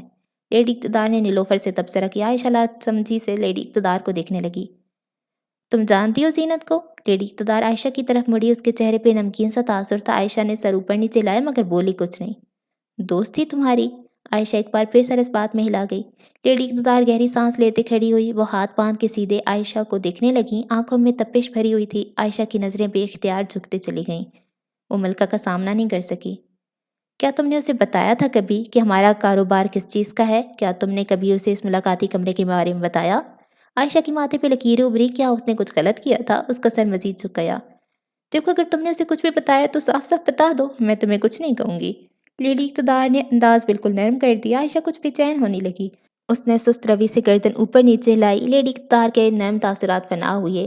اس کا بس نہیں چل رہا تھا وہ عائشہ کو گردن سے دبوچ لے۔ وہ اس کی روح پر جیسے آگ بھڑک اٹھی تھی۔ وہ عائشہ کو اسی وقت زمین میں گاڑ دینا چاہتی تھی۔ ملکہ نے گہری سانس لیتے اپنے آپ کو نارمل کیا۔ فی الحال جذباتی ہونے کا وقت نہیں تھا اور وہ یہ جانتی تھی تمہاری دوست تمہیں دھوکہ دے رہی ہے عائشہ۔ عائشہ کی آنکھیں چھوٹی ہوئیں۔ وہ لیڈی اقتدار کو ناسمجھی سے دیکھنے لگی۔ اتنے عرصہ سے وہ تمہیں استعمال کرتی آئی ہے، بس استعمال۔ عائشہ گردن نفی میں ہلانے لگی۔ زینت کبھی ایسا نہیں کر سکتی اور وہ جانتی تھی۔ نہیں لیڈی، زینت ایسی نہیں ہے، عائشہ پورے اعتماد سے بولی۔ لیڈی اقتدار کے چہرے پہ حقارت بھری مسکراہٹ پھر سے بکھری۔ اس نے تمہاری معصومیت کا فائدہ اٹھایا عائشہ۔ عائشہ تیزی سے گردن نفی میں ہلانے لگی۔ ناممکن، ناممکن، یقیناً انہیں غلط فہمی ہوئی تھی، عائشہ نے سوچا۔ نہیں لیڈی، آپ کو کچھ غلط فہمی ہوئی ہوگی۔ عائشہ کو اپنی دوست کے اوپر اٹھایا جانے والا انکشاف اچھا نہیں لگا۔ وہ ہمارا کاروبار برباد کرنے آئی ہے عائشہ۔ وہ تم سے ساری معلومات لے کے کسی اجنبی کو پکڑاتی رہی ہے جو کہ ہم سب کو برباد کرنے کا عزم رکھتا ہے۔ تم پچھلے کئی ماہ سے اس کے ہاتھوں بے وقوف بنتی رہی ہو۔ عائشہ کو اپنا دل بکھرتا محسوس ہوا۔ وہ قطعاً اس سب پہ یقین نہیں کرنا چاہتی تھی۔ زینت ایسا نہیں کر سکتی تھی، وہ تو اس کی پکی دوست تھی، وہ اسے کیسا دھوکہ دے سکتی تھی؟ عائشہ نے سوچ کے سر جھٹک دیا۔ ہاں عائشہ، یہ سچ ہے۔ نیلوفر بھی اب بول اٹھی۔ ہمارے پاس ثبوت ہیں، وہ کسی اور کے لیے کام کری ہے۔ اس نے آپ کی معصومیت کا صرف فائدہ اٹھایا ہے۔ نیلوفر کے انداز میں تکان تھی۔ عائشہ کا چہرہ بالکل بجھ گیا۔ اس کا دل اس بات پہ یقین کرنے سے قاصر تھا۔ وہ آنکھوں میں کرب لیے اور بھی زور سے سر نفی میں ہلانے لگی۔ دائیں آنکھ سے ایک اور آنسو نکلا۔ تم اپنی بے وقوفی کی وجہ سے اس لڑکی کے ہاتھوں استعمال ہوتی رہی۔ لیڈی اقتدار نے تالی پیٹی اور زور سے ہنسنے لگی۔ عائشہ کے کانوں میں یہ ہنسی چبھنے لگی۔ وہ لوگ بھلا کیسے اس کی پکی دوست پہ یہ الزام لگا سکتے تھے؟ زینت اسے استعمال کیوں کرے گی؟ اس کا دل سوچ سوچ کے مرجھانے لگا۔ تم سب چھوڑو عائشہ، جا کے زینت کو یہاں لے کے آؤ اور خود دیکھ لینا کہ کیا سچ ہے اور کیا جھوٹ۔ لیڈی اقتدار دوبارہ سے کرسی پہ آ کے بیٹھ گئی۔ عائشہ اب بھی بالکل بوجھل تھی۔ دوست سے دھوکہ کھانے کا کر بہت گہرا تھا، یہ زخم بھی مہلک تھا، لا علاج سا۔ اسے اپنا دل ان گنت حصوں میں بکھرتا ہوا محسوس ہو رہا تھا، جیسے کسی کانچ کی شیپ پہ ہتھوڑے برسائے ہوں۔ جاؤ، لیڈی اقتدار نے دوبارہ کہا تو عائشہ چونک گئی۔ وہ مڑ کے ملاقاتی کمرے سے باہر نکلی۔ وہ لفٹ کے ذریعے اسٹور روم میں واپس لوٹی۔ اس کی آنکھیں بھیگ چکی تھیں۔ وہ چلتے چلتے بغیر آواز کے روئے جا رہی تھی۔ اس نے ایک شیلف کا رخ کیا اور اس میں سے ایک ڈبہ اپنے ہاتھ میں تھاما۔ ڈبے میں سرجیکل سیزرز تھیں جو کہ بہت ہی نوکیلی تھیں۔ وہ سیزرز کو آنکھوں کے سامنے رکھے انہیں گھورنے لگی۔ آنکھوں میں گہرا کرب چھلکتا تھا۔ اس نے اب ایک دوسری شیلف کا رخ کیا، ہاتھ بڑھا کے ایک بوتل نکالی۔ بوتل کا ڈھکن کھول کے سیزرز کے نوکیلی حصے کو اس میں ڈبو دیا۔ بوتل میں موجود مادہ زہر کا تھا، بہت ہی طاقتور زہر۔ عائشہ نے سیزر اپنے کوٹ کے جیب میں ڈالی، چہرے پہ پھیلی نمی ہاتھوں سے رگڑی، آنکھوں میں جنونیت اور دنیا سے الگ جست لیے وہ اسٹور روم سے باہر جانے لگی۔ اگر واقعی تم نے مجھے استعمال کیا زینت، تو میں تمہیں اپنے ہاتھوں سے ماروں گی، وہ زیر لب بڑبڑائی۔ اس کا انداز انگارے برستے تھے۔ اور اس زینت کو ہمیں ختم کر دینا ہوگا۔ احمد یہ سنتے ہی بری طرح سے بکھلا گیا تھا۔ اسے اپنا پورا پلان فلاپ ہوتا دکھائی دینے لگا۔ وہ اس سب کی امید نہیں کر رہا تھا، مگر اب وہ کیا کرے؟ اس نے اپنے ایئر بڈس کھینچ کے اتارے اور ایک بار پھر سے زینت کو کال ملانے لگا۔ وہ بار بار زینت کو کال ملائے جا رہا تھا، مگر زینت کال ہی نہیں اٹھا رہی تھی۔ وہ اس وقت اپنے آپ کو بے بس محسوس کر رہا تھا۔ وہ کچھ بھی نہیں کر پا رہا تھا۔ کوئی بھی شے اس کے ہاتھ میں نہ تھی، جو تھا وہ بھی پھسلے جا رہا تھا۔ احمد نے ایک دفعہ پھر سے کال ملائی۔ اب کی بار خوش قسمتی سے زینت نے کال اٹھا لی۔ وہ اتنی دیر سے آپریشن تھیٹر میں مصروف تھی، اس لیے اس کی کال نہیں اٹھا سکی۔ اس نے جب دیکھا کہ احمد اتنی کالز کر چکا ہے تو وہ بھی کافی پریشان ہو گئی۔ زینت، تمہیں وہاں سے بھاگنا ہوگا اسی وقت۔ احمد نے اپنا ہر انداز عام رکھنا چاہا، لیکن چاہ کر بھی وہ اپنی آواز میں فکرمندی اور وحشت نہ چھپا سکا۔ آخر کیوں؟ زینت بری طرح سے الجھ گئی۔ احمد کا انداز اسے لال جھنڈے دکھا رہا تھا۔ ان لوگوں کو ہر ایک چیز کا پتہ چل گیا ہے زینت۔ میں کب سے کالز کر رہا تھا، میں بس عافیت زندگی پہنچنے والا ہوں، تم بس باہر نکلو، میں تمہیں کسی محفوظ مقام پہ لے جاؤں گا۔ زینت کی آنکھیں بے یقینی سے پھیلنے لگیں۔ اس سے پہلے تو احمد کے الفاظ ہضم نہ ہوئے، لیکن پھر دور سے اسے عائشہ نظر آئی جو اسی کی طرف چلی آ رہی تھی۔ زینت عائشہ کا ہر ایک انداز پہچان سکتی تھی، یقیناً گڑبڑ تھی۔ وہ فوراً سمجھ گئی۔ اوف احمد، میں کہاں بھاگوں؟ زینت پریشان ہو گئی تھی۔ کہیں بھی، بس چھپ جاؤ، میں بس پہنچنے والا ہی ہوں۔ احمد نے کال کاٹ دی۔ زینت اب عائشہ کے بالکل سامنے کھڑے ہو کے اسے گھورنی سے نواز رہی تھی۔ زینت نے فون اپنے کوٹ کی جیب میں ڈالا۔ عائشہ کی آنکھوں میں شکایت، غصہ اور غم۔ زینت کو بہت کچھ بچا رہا تھا۔ تمہیں لیڈی اقتدار بلا رہی ہیں، وہ نیچے تمہارے انتظار میں۔ زینت ایک دم سے برف بن گئی۔ وہ اب کیسے بھاگتی، بھاگ کے کہاں جاتی اور وہ اس ساری صورتحال سے کیسے نکلتی؟ زینت اپنے دماغ پہ زور دینے لگی۔ اس نے جبراً مسکرا کے عائشہ کو دیکھا۔ تم چلو، میں آ رہی ہوں، زینت نے کہا۔ عائشہ نے گردن نفی میں ہلائی اور ایک جھٹکے سے زینت کا بازو تھام لیا۔ اس کے چہرے پہ تکلیف کا بھرا تاثر تھا۔ زینت بالکل دنگ رہ گئی۔ عائشہ کے اندر یہ تبدیلی اسے سب کچھ بتا رہی تھی۔ ان لوگوں نے یقیناً عائشہ کو بھی اس کے خلاف کر لیا تھا، وہ جان گئی تھی۔ تم میرے ساتھ جاؤ گی، عائشہ نے چبا چبا کے زینت کے کان میں سرگوشی کی۔ زینت نے آنکھیں میچ لیں۔ اس کو سب دروازے بند ہوتے دکھائی دے رہے تھے۔ واش روم میں میرے ساتھ جا کے بس ایک دفعہ میری بات سن لو، میں وہاں سے کہیں نہیں بھاگ سکوں گی۔ زینت کو بس ایک یہی راستہ نظر آیا۔ وہ عائشہ کو ایک بار پھر سے استعمال کرنے کا ارادہ رکھتی تھی۔ عائشہ نے کوئی احتجاج نہ کیا اور اس کا ہاتھ چھوڑ دیا۔ زینت چلنا شروع ہوئی اور عائشہ اس کے ساتھ چلنے لگی۔ دونوں واش روم میں داخل ہوئے۔ واش روم کا کیبن باہر خالی تھا۔ زینت نے آتے ہی دروازہ لاک کیا اور نلکا کھول دیا تاکہ ان کی آواز باہر نہ جا سکے۔ عائشہ اور زینت بالکل آمنے سامنے تھے، ایک دوسرے کے عین مقابل۔ زینت کے چہرے پہ واضح خوف و پریشانی تھی، جبکہ عائشہ کے چہرے پہ صرف کرب۔ تم سچ سچ بتاؤ، کیا تمہیں کسی نے بھیجا ہے زینت؟ کیا واقعی تم کسی اور کے لیے کام کر رہی ہو؟ عائشہ نے اپنے شک کی تصدیق چاہی۔ وہ دل ہی دل میں اس چیز کی خواہش رکھتی تھی کہ زینت نہ کہتے۔ زینت نے کچھ دیر کے لیے گردن جھکا لی اور پھر سے گردن اٹھائی۔ ہاں واقعی کسی اور کے لیے کام کر رہی ہوں میں، مگر عائشہ ہم یہاں سے جا سکتے ہیں، تو مجھے لیڈی اقتدار کے پاس لے کے جانے کی کوئی ضرورت نہیں۔ عائشہ نے 2 قدم پیچھے بڑھائے۔ اس کی آنکھ سے ایک اور آنسو نکلا۔ تو وہ لوگ واقعی سچ کہہ رہے تھے، زینت واقعی اسے استعمال کرتی آئی ہے۔ زینت اس کے حساس جذبات کا استعمال کرتے آ رہی ہے۔ عائشہ کو اس وقت خود سے بھی نفرت محسوس ہونے لگی، خود سے زیادہ زینت سے نفرت ہونے لگی۔ وہ گہری گہری سانسیں بھرنے لگی، اس کے ہونٹ اندر کی طرف مڑ گئے۔ میرا یقین کرو عائشہ، تم بھی اس ہسپتال سے ہمیشہ ہمیشہ کے لیے جان چھڑا لو گی۔ تم میرے ساتھ چلو پلیز۔ زینت اسے منانے کی پوری کوشش کر رہی تھی، لیکن عائشہ اس وقت گہرے غبار میں تھی۔ غصے نے اس کے وجود کو گھیر لیا، اس کی روح جیسے کانٹوں میں بچھ گئی ہو۔ اس کا تنفس مزید تیز ہوا، غصہ اس کی روح کو جکڑتا گیا، جسم کی حرارت بڑھنے لگی اور چہرہ سرخ پڑنے لگا۔ عائشہ ٹھان چکی تھی کہ وہ کر کے ہی دم لے گی۔ اس کی آنکھیں سرخ پڑیں، چہرے پہ جنونیت گھیرے ہوئے تھی۔ زینت اسے سوالیہ نگاہوں سے دیکھے گئی، جو وہ کرنے والی تھی وہ اس چیز کی توقع نہیں کر رہی تھی۔ عائشہ کے ہاتھ اس کی کوٹ کی جیب میں گئے اور وہ تیزی سے زینت کی طرف بڑھی۔ اس نے مٹی میں بھینچی کینچی سے زینت کی پیٹ پہ پوری قوت سے وار کیا۔ زہر آلود کینچی نے زینت کے کپڑوں کو چیرا، پھر اس کی کھال کو، پھر اس کے گوشت کو۔ کینچی کی نوکیلی دھار اس کے جسم کی زینت بنی، وہ اس کا جسم کا جیسا حصہ بن گئی تھی۔ وہ اس کے جسم میں زہر کی ذرات چھوڑ گئی تھی۔ زینت کا سر چکرانے لگا تھا، مگر پھر بھی وہ اپنا توازن برقرار کیے ہوئے تھی۔ عائشہ نے کینچی زینت کے جسم سے نکالی۔ تکلیف کی شدت میں اضافہ ہوا، دونوں خون میں نہانے لگی تھیں۔ وہ ایک دفعہ پھر سے عائشہ زینت کی اوپر وار کرنے لگی۔ زینت تکلیف کی شدت کے باوجود ٹوٹی نہیں، وہ اپنے جسم میں دوڑتی ان تکلیف بھری لہروں کو مقابلہ کرتے عائشہ کے وار کو روکنے لگی۔ اس نے عائشہ کا کینچی والا ہاتھ تھام لیا، وہ آخری وقت تک مقابلہ کرنا جانتی تھی۔ زینت نے عائشہ کے ہاتھ سے کینچی چھینی، دانت پیستے پوری قوت سے عائشہ کی گردن پہ وار کیا۔ کینچی اب عائشہ کی گردن پہ بھڑکتی نسوں کو چیرتی گلے کے اندر داخل ہوئی۔ عائشہ کے حلق سے عجیب و غریب سی آوازیں آنے لگیں۔ خون کا ایک فوار اس کی گردن سے پھوٹا۔ وہ وار ایسا تھا کہ اگلے لمحے عائشہ کی جان نکل گئی۔ تڑپتا جسم ساکن ہوا اور وہ زمین پہ ڈھیر ہو گئی۔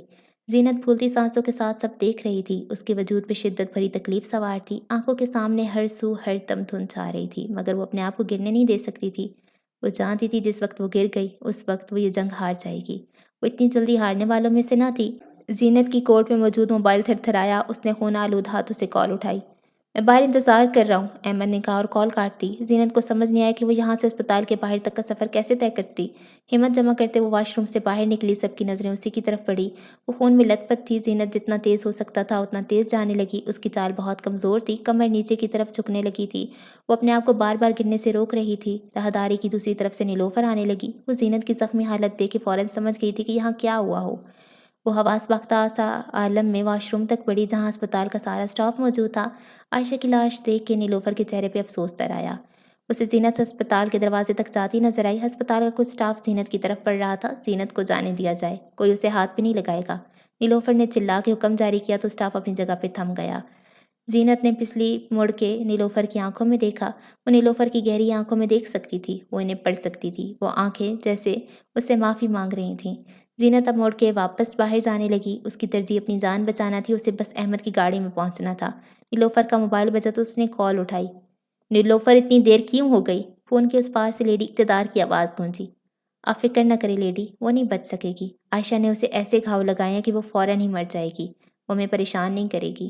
وہ بے تاثر لہجے میں بول کے ایک دفعہ پھر سے عائشہ کی لاش کی طرف متوجہ ہوئی۔ چہرے پہ بے پناہ افسوس تھا، آنکھیں جیسے معذرت خواہ تھیں۔ زینت جب باہر آئی تو احمد اپنی کلٹس کے باہر مضطرب سا کھڑا تھا۔ وہ زینت کے جسم سے بہتا خون دیکھ کے اندر تک تڑپ اٹھا۔ وہ زینت کی طرف تیزی سے لپکا، اس کا ہاتھ تھام کے اسے اپنی گاڑی تک لے کر آنے لگا۔ اس نے پچھلی نشست کی سیٹ کھول دی اور زینت کو گاڑی میں بٹھایا۔ زینت کی گاڑی تک پہنچتے پہنچتے بس ہو گئی تھی، اس کا وجود نچوڑنے لگا تھا، اس کے اندر تکلیف کی لہریں ابھر رہی تھیں، اس کی توانائی ختم ہونے لگی تھی۔ احمد آگے والی نشست پہ بیٹھا اور گاڑی ڈرائیو کرنا رہا تھا۔ دل سے ایک آواز آتی تھی کہ یہ سب اس کی وجہ سے ہوا، یہ آواز جو اسے اندر تک ملامت کرنے میں کامیاب ہو رہی تھی۔ وہ ہر گزرتے وقت کے ساتھ مزید بے چین ہوتا گیا۔ زینت سے دوسری طرف تکلیف برداشت نہیں ہو رہی تھی، خون بہت بہہ گیا تھا اور اب اس کی توانائی ختم ہونے لگی تھی۔ زہریلا مادہ اس کے اعضاء کو ناکارہ کرنے لگا تھا۔ مجھے نہیں لگتا ہے احمد میں بچ پاؤں گی، ایسا لگتا ہے جیسے وہ بہت جدوجہد کر کے بول رہی تھی، اس کے ہونٹ بھی سفید پڑنے لگے تھے۔ تمہیں کچھ نہیں ہوگا، ہم تمہیں قریب کے ہسپتال لے کر جائیں گے۔ احمد نے انداز عام رکھا مگر اندر اس کا دل اچھل کود کر رہا تھا۔ میں خوش ہوں احمد، میں اپنے انجام سے مطمئن ہوں، مجھے خوشی ہے کہ میں ایک عظیم مقصد حاصل کرتے مروں گی۔ احمد کا دل اور تیزی سے دھڑکنے لگا، وہ چہرے پہ بے چینی لیے وقتاً فوقتاً فرنٹ مرر سے اس پر نظر ڈالتا رہا۔ زینت کی گزرتے وقت کے ساتھ حالت بگڑتے جا رہی تھی، احمد کی امیدیں بھی منمل ہونے لگی تھیں۔ کچھ ہی دیر کے سفر کے بعد گاڑی ہسپتال تک پہنچ گئی۔ احمد نے پاؤں سے زور دیتے بریک دبایا، گاڑی مخصوص آواز کے ساتھ ہسپتال کے باہر رکی۔ احمد تیزی سے اپنی سیٹ سے اترا، اس نے پچھلی نشست کا دروازہ کھولا۔ زینت اونچی اونچی سانسیں لے رہی تھی لیکن اس کا چہرہ وہ پرسکون تھا۔ چلو زینت، ہسپتال آ گیا ہے۔ احمد نے اپنا ہاتھ بڑھایا، زینت یوں ہی اسے دیکھتی گئی، وہ یوں ہی مسکرا دی۔ مسکراہٹ میں اس کے اندر بسی تکلیف نمایاں ہوتی تھی۔ احمد کے دل پہ خنجر برسنے لگے۔ میرا وقت آ رہا ہے احمد، سب ناسود ہے، میں جا رہی ہوں۔ زینت کی آواز اب اور بھی کمزور پڑی۔ سب چھوڑو اور چلو، احمد زور سے بولا۔ زینت کی مسکراہٹ گہری ہونے لگی، اس کے اندر ٹھہراؤ سا آ گیا تھا، وہ اس دنیا سے دوسری دنیا کا سفر طے کرنے کے لیے تیار تھی۔ مجھے یاد تو کرو گے نا عبدالحمید، وہ بولی۔ احمد آنکھوں میں بے یقینی لیے اسے دیکھنے لگا اور پھر زینت کی آنکھیں بڑی ہونے لگیں، وہ تکلیف سے سکنے لگی، اس کے چہرے پہ شدت بھری تکلیف نمایاں ہونے لگی۔ وہ لمحے بھر کو تڑپی، اس کا جسم لرزا، اس کی آواز لڑکھڑائی اور پھر وہ ساکن پڑ گئی، وہ ڈھیلی پڑ گئی، اس کے جسم نے حرکت کرنا بند کر دی۔ وہ جا چکی تھی بہت دور، وہ جو آسمانوں کی بلندیوں کو چھونے کا عزم رکھتی تھی، وہ آج آسمانوں سے اونچی اڑان بھر چکی تھی۔ احمد کی آنکھیں خوف سے لبریز تھیں، اس کا دل کپ کپا رہا تھا۔ وہ ایسے نہیں مر سکتی تھی، وہ یوں اس کے دل پہ یہ بوجھ چھوڑ کے نہیں جا سکتی تھی۔ وہ سوچ سوچ کے سر نفی میں ہلانے لگا۔ یہ بوجھ، یہ دباؤ اسے جیسے کھانے کو توڑ رہا تھا۔ وہ تڑپ اٹھا تھا، وہ ایسے ہی بیٹھے بیٹھے ایک اور انسان اس دنیا سے جاتے نہیں دیکھ سکتا تھا، وہ یوں اپنے آپ کو ہارتا نہیں دیکھ سکتا تھا۔ وہ ٹوٹنے لگا تھا، آنکھوں کے سامنے اس کے اندھیر پھیلنے لگا تھا۔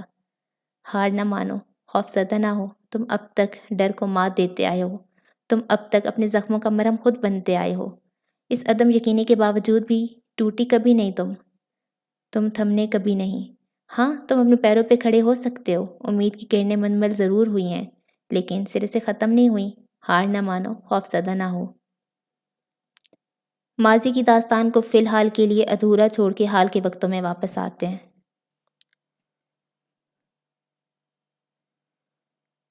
احمد کی کہانی اپنے اختتام کو پہنچ گئی تھی۔ وہ سادگی سے اسٹیئرنگ وہیل کو دیکھے جا رہا تھا، چہرے پہ خالی پن مدو تھا اور آنکھیں ویران تھیں۔ دوسری طرف مہر اپنی آنکھوں میں شوق اور حیرانی لیے احمد کو دیکھ رہی تھی۔ اس کا دل اداس ہو گیا تھا، اسے بھی اس کی تکالیف سن کے تکلیف ہوتی تھی۔ گاڑی کے ماحول میں اداسی گھلی ہوئی تھی، اے سی کے باعث ٹھنڈی فضا میں گہرا رنج مغموم تھا۔ کچھ کہنے کی ضرورت نہیں، احمد نے خاموشی کو توڑنا چاہا، آواز بے تاثر تھی۔ میں صرف اس لیے یہ سب بتا رہا ہوں تاکہ تم مجھے سمجھ سکو۔ میں اپنے آپ کو مظلوم نہیں سمجھتا، نہ ہی میں کبھی چاہوں گا کہ تم مجھے مظلوم تصور کرو۔ میں اپنی نظروں میں بہت معتبر ہوں۔ آواز اب بھی ویران تھی۔ مہر نے سر اس بات میں ہلایا، اسے واقعی کسی کی تسلی بخش الفاظ کی ضرورت نہیں تھی اور مہر جانتی تھی۔ اور یہ کیمرہ، یہ فشنگ، یہ سب کیا ہے؟ مہر اپنے گلے پہ لگے نیکلس کو چھوا۔ اب کی بار احمد مسکرایا، وہ کافی دیر بعد مسکرا رہا تھا۔ مہر بھی جواباً مسکرائی۔ مناج، اس نے ہماری مدد کی ہے، وہ مسکراتے ہوئے بولا۔ نظر مہر پہ ڈالی جس کی نگاہیں اس سے مزید تفصیلات کی طلب کر رہی تھیں۔ احمد نے بھی اسے سب کچھ بتانا شروع کیا۔ ہم اسی رات میں واپس جاتے ہیں، مہر اور احمد کی دبئی میں پہلی رات۔ احمد پول ایریا سے واپس اپنے کمرے میں آیا تھا، منظر کو اس سے آگے سے جاری رکھتے ہیں۔ وہ جب پول ایریا سے واپس آیا تو اس کا دماغ تازہ دم ہو چکا تھا، وہ اب آگے کا لائے عمل بنانے کے لیے تیار تھا۔ اسی میں اس کے دماغ میں کچھ سوچنے لگا۔ اس نے سب کو جھڑک کے دورفشاں کو ایک بار پھر سے کال ملائی۔ وہ جانتا تھا وہ اس سے تمیز سے بات نہیں کرنے والی تھی، اس کے صبر کو بھی بلا شبہ آزمائے گی، لیکن مہر کے لیے اسے دورفشاں کو برداشت کرنا پڑ رہا تھا۔ کچھ دیر بعد ہی دورفشاں نے کال اٹھا لی۔ مجھ سے بات کرنے کی کوشش بھی نہ کرنا، بڑی بہن ہو تمہاری، بات کرنے کی تمیز سیکھو احمد۔ دورفشاں نے فون اٹھاتی احمد کو سنا دی۔ احمد کو تب چڑھنے لگی تھی مگر فی الحال اسے دورے سے کام نکلوانا تھا، اس لیے اپنے آپ کو قابو میں رکھا۔ آپ مجھے لائر دوست کا نمبر دو، جلدی۔ احمد نے انداز ایسا بنایا جیسے دونوں کا 1 گھنٹے پہلے کوئی جھگڑا ہی ہوا ہی نہ ہو۔ دورے کا غصہ بالکل بھی نہ اترا تھا۔ میں تم سے بات تک نہیں کرنے والی احمد، تمہیں بڑی بہن سے بات کرنے کی تمیز آنی چاہیے۔ دورے فشاں برہم ہو کے پھر سے برس پڑی۔ احمد ٹھنڈی سانس لیتے رہ گیا۔